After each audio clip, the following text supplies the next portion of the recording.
Goedenavond, zaterdag 3 juni. Dit is het Zeeuwse nieuws van vandaag.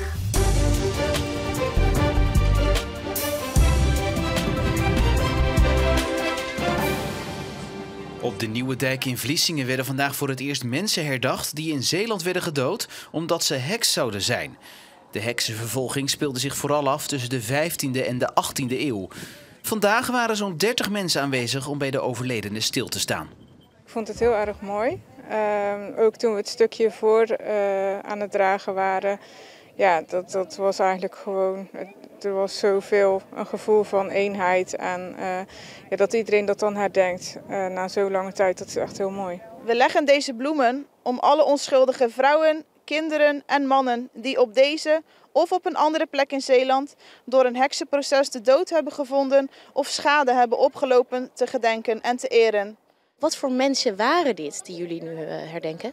Ja, dit waren eigenlijk gewoon normale mensen die toch net een andere kijk hadden op de wereld. Misschien mensen die met kruiden werkten of mensen die graag naar de maan keken bij wijze van.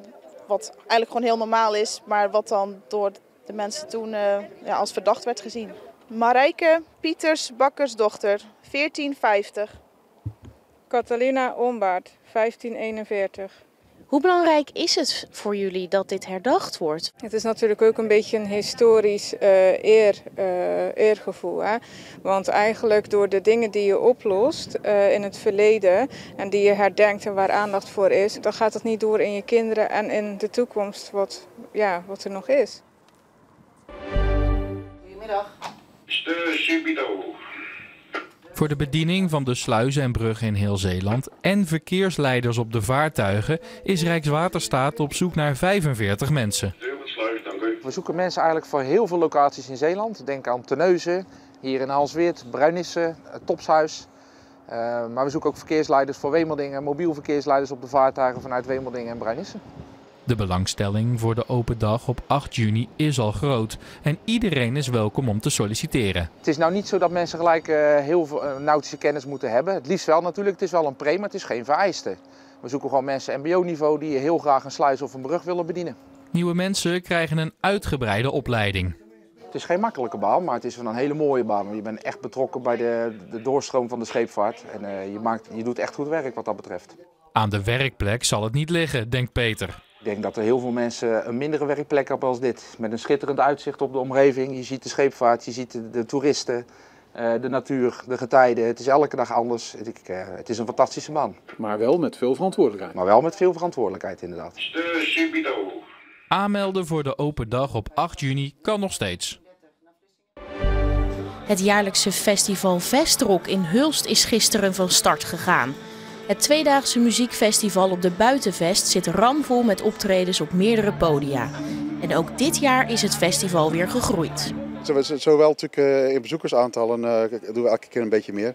Maar ook de acts worden groter, inderdaad meer podia. En ik denk ook wel dat we steeds meer zichtbaar zijn op nationaal vlak.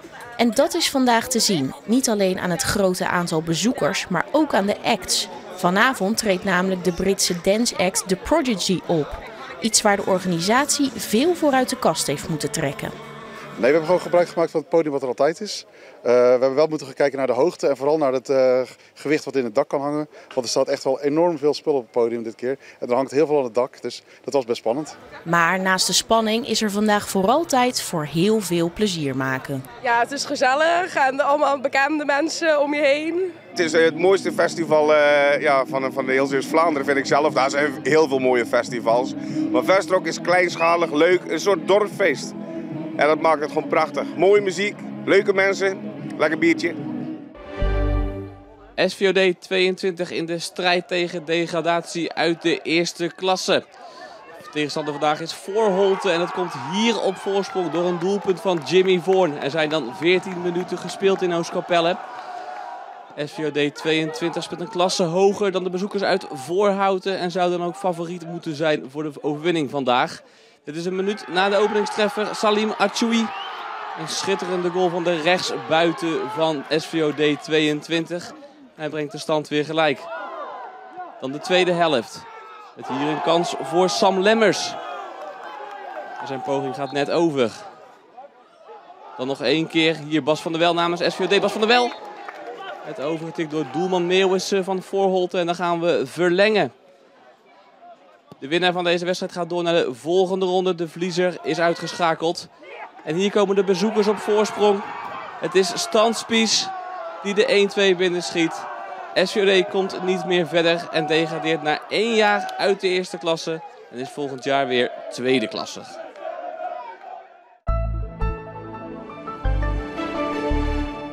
Van het begin af aan was het een schitterende dag met veel zon en droge lucht.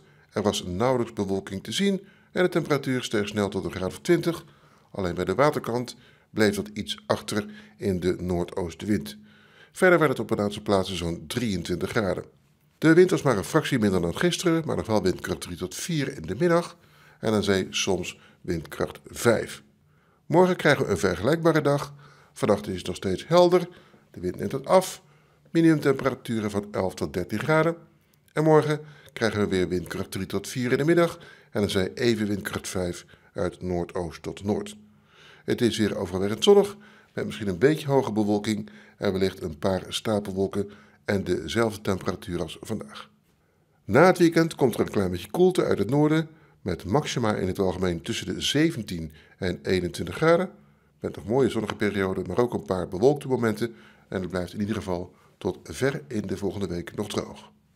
Tot zover. Een fijne avond en graag tot morgen.